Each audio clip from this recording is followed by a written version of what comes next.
I just returned from my parents' home after giving birth when my husband, Emmett, declared our divorce. I'm divorcing you. You're just too fat. He demanded a divorce in a heated rage. This was unexpected, but convenient. So I said, "What a coincidence. I was thinking of ending things too. My name is Laura. Currently, I'm pregnant with Emmett's child." I had intended to continue working until right before giving birth, but my morning sickness got so severe that I couldn't go to work and had no choice but to quit. Stricken by nausea every day, even when Emmett went to work, I couldn't get out of bed. Hey, I'm heading out. Sorry, have a good day. What the hell? You can't even see me off? You're using pregnancy as an excuse to be lazy. I could hear Emmett grumbling, but I didn't have the energy to get up. Needless to say, I had no room to prepare dinner after he came back from work.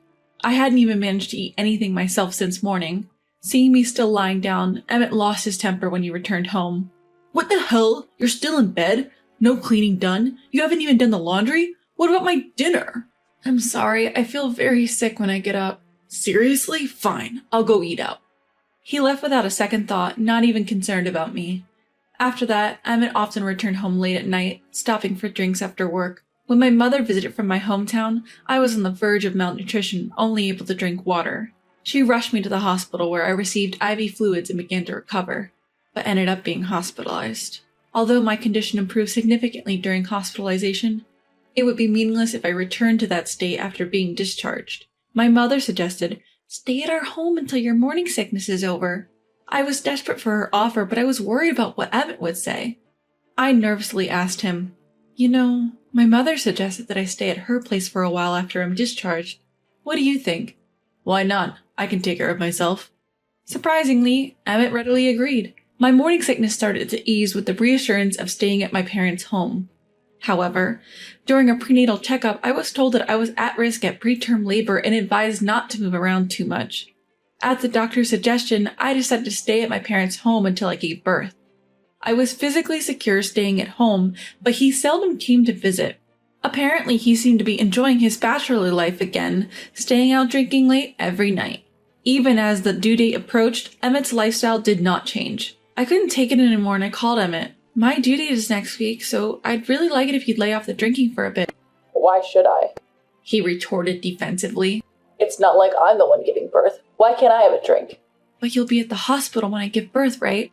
If you're out drinking, you won't be able to come right away." "Don't worry, I'll make sure to keep the due date clear." "But it's not guaranteed that the baby will be born on the due date. It could be any day now. You hardly ever come to my parents' house anymore." "Your parents' house is just uncomfortable. Anyway, I've already made plans to drink on every day but the due date. If you want me to be there, try to give birth on that day, will ya?" But even though I was being told this, things don't usually work out so conveniently. In the end, labor started 3 days before the due date. On the way to the hospital, I called Emmett. Emmett, labor's started. I'm heading to the hospital now." "What? It's 3 days early. What are you doing?" "What can I do?" "I've just started drinking. I can't leave right away." "What? Are you kidding me?" Despite the fact that I was in labor and on my way to the hospital, he continued to drink. It was incredulous, but another wave of labor pain hit and I couldn't contact Emmett anymore. Once I arrived at the hospital, I immediately started preparations for childbirth. By the time I finished giving birth, Emmett was just starting to prepare to return from his drinking party. He appeared at the hospital late at night, unapologetically stating, "If the baby's born this early, there's no way I can make it in time, right? You could have held on a little longer." I was so exhausted from childbirth that I didn't have the energy to argue back. Emmett took one look at our baby and then quickly left, saying, "I can't stand the sterile air in hospitals," while exuding the scent of a woman's perfume. Seeing him like this, my mother worriedly suggested, "Emmett doesn't seem very interested in helping with the baby. Stay here until your body recovers from childbirth." Feeling unsure about taking care of a newborn alone, I decided to take up my mother's offer to stay at her house. Emmett didn't seem to mind, telling me, "Stay at your parents' house as long as you like." By that time, I was already certain of my husband's infidelity. While staying at my parents' house with the help of my mother, I diligently collected evidence of my husband's affair. There was a suspicious woman among his social media followers. I scraped together all her posts with desperate effort. By the time 2 weeks had passed since my discharge, my body felt much better. It was about time to go home. After thanking my mother, I returned home to find the house spotlessly clean. Something's off. It's too clean. Someone must have been here. I stood dumbfounded. Emmett came into the room and said, "Hey, you haven't lost any weight. Is there still someone in your belly?" Those were the words he said to his wife, who had just come back after the monumental task of giving birth? I lost it completely at his words. You're kidding me, right? You can't seriously expect my belly to slim down right after giving birth. Then he replied, grumbling, Why are you mad? All the women back from maternity leave at my office are slim. You've been lounging around during your whole pregnancy and probably at your parents' house too. Maybe you should try taking care of yourself as a woman? What? How a woman loses weight after giving birth varies from person to person. Right now, my mind is full of concerns for this baby. You're my wife, you know. Such a fatty is not befitting of being my wife. I am your wife, yes, but also this baby's mother. I don't want to hear such things from someone like you who has no sense of being a father. Fine then, if that's how it is, then I'm done. I want a divorce from a fat woman like you. A divorce? Are you serious? Yes, I'm serious. I've always thought marrying you was a mistake since seeing you during your pregnancy. I've been wondering when to bring it up, but it seems like there's no need to hide it anymore. What a coincidence. I've been pondering whether I should ask you to divorce. Emmett laughed loudly when he heard that. Who would have thought you felt the same way? This will make things easier. If you agree to divorce, you just leave here and finalize the divorce immediately. You really think it's going to be that easy? I'm going to make you pay child support and property division. Child support? Why? We're divorcing by mutual consent. I have no intention to pay anything because it's not my fault but yours. Are you serious? Place your hand on your chest and think carefully. As I said that, Emmett began to panic. What? What are you talking about? This. I showed him a woman's social media posts. There were a plethora of photos uploaded showing Emmett on dates with his mistress almost daily. While I was suffering from morning sickness while I was in labor on my way to the hospital, you were cheating on me with her. Can you still say you're not to blame? No way. She said she would make sure my face wasn't identifiable when posting on social media. It seemed he didn't even realize that his remark was the best evidence that he acknowledged his infidelity. From what I could see on social media, the two had indeed been having dates in our home. It may be that the mistress had been hanging out at our home more than what she posted on social media, as the house was always clean even when I wasn't there. Well, it doesn't matter now. I'm saying goodbye to Emmett, I firmly told him. The fact that you were cheating had been confirmed with your previous statement, Emmett. I will discuss the exact amount of your property division with my lawyer, and of course, you will also be paying child support. No way. In exchange, I'll leave this house to you, Emmett. Really? Seriously? Are you sure? It's just disgusting to me that your mistress had been in here. You better agree to the property division and child support before I change my mind, okay? I understand. I'll agree to all your conditions. Emmett was probably planning on living in this house with his mistress, but I don't care anymore. All I want is to get away from him as soon as possible. And the divorce proceedings were completed promptly. Until my life got back on track, I decided to live at my parents' home with my child. Since I was pregnant, I had a growing distrust for Emmett, and my mother, who had been worried about me, fully cooperated in the divorce after hearing about his infidelity. She found a lawyer on my behalf, unable to move much after childbirth. I'm eternally grateful to my mother. Although she says I can stay at home forever, I can't just keep relying on her indefinitely. I secured a new job and enrolled my child in daycare, starting a life just the two of us. I had a good encounter at my workplace and subsequently progressed well with them. A few years later, I happened to spot Emmett at a shopping mall. Accompanying Emmett was a considerably overweight woman pushing a stroller. To my surprise, I ended up calling out to him. Emmett, is she the woman you were cheating on me with back then? Emmett, who had noticed me, made a guilty face and urged the woman to a different location. Sorry, I ran into an old acquaintance. Could you go on shopping for a bit? The woman glared at him and answered reluctantly. What? An acquaintance? What's your relation to that woman, Emmett? You aren't trying to run away from shopping, are you? I've told you, I want to buy a lot today. I get it. I'll join you later. Later? How many minutes? 5 minutes? 10 minutes? I won't accept it if you make me wait any longer. I'll be there in 10 minutes. I'll come after 10 minutes. Alrighty, only 10 minutes. If you're late, there will be consequences. Do you understand? I get it.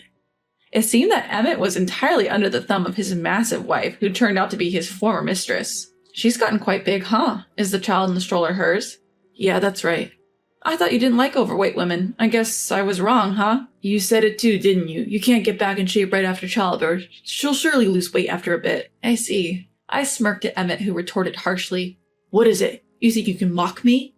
It's because of that attitude you can't remarry no matter how much time passes. You're the perfect example of a forever single mother. You might be okay with that, but don't you think it's pitiful for the child? Kids need a father, don't they?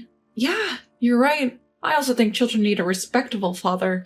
Caught off guard by my honest response, Emmett changed his tone. Hey, Laura, you're regretting breaking up with me now, aren't you? If you wish for it, I can break up with her and we can get back together. What? What nonsense are you saying? I don't regret breaking up with you, not even a bit. But you just said children need a father.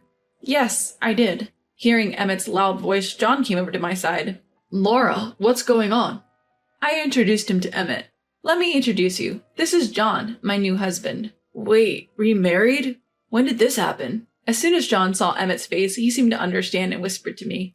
Laura, could it be? Is he your ex-husband? Yes, that's right.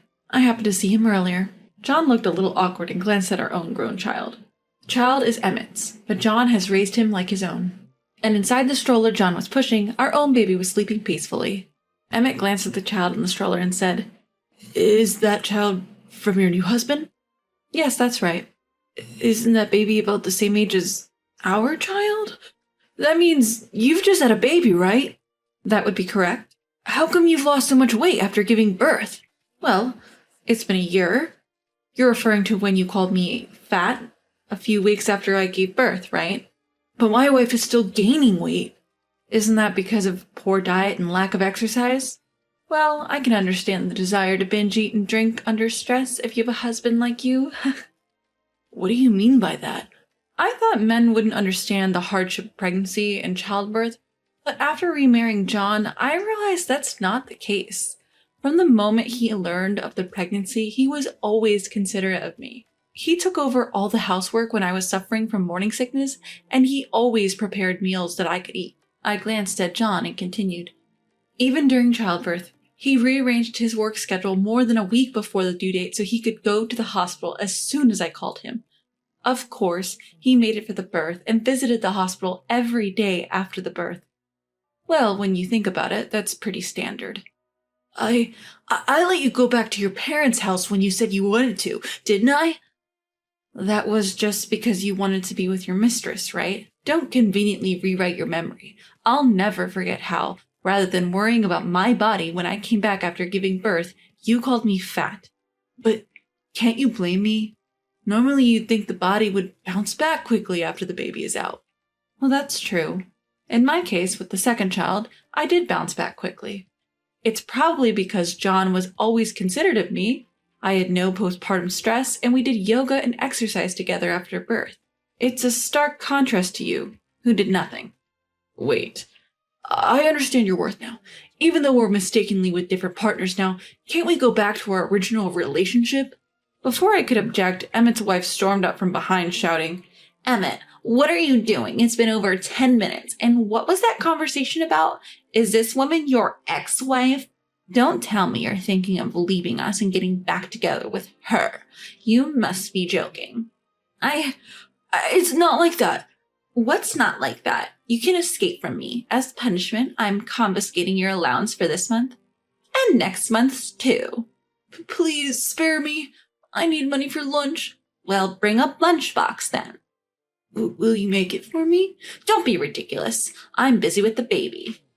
If you're going to make it, do it yourself. You're even making your own dinner, so just make extra for your lunchbox. I can't believe I have to tell you everything. Use your brain a little. I'm sorry. From the looks of it, Emmett has his allowance completely controlled by his wife, and is even made to do housework. He was completely submissive to his wife and seemed to have shrunken. How things change when the partner changes.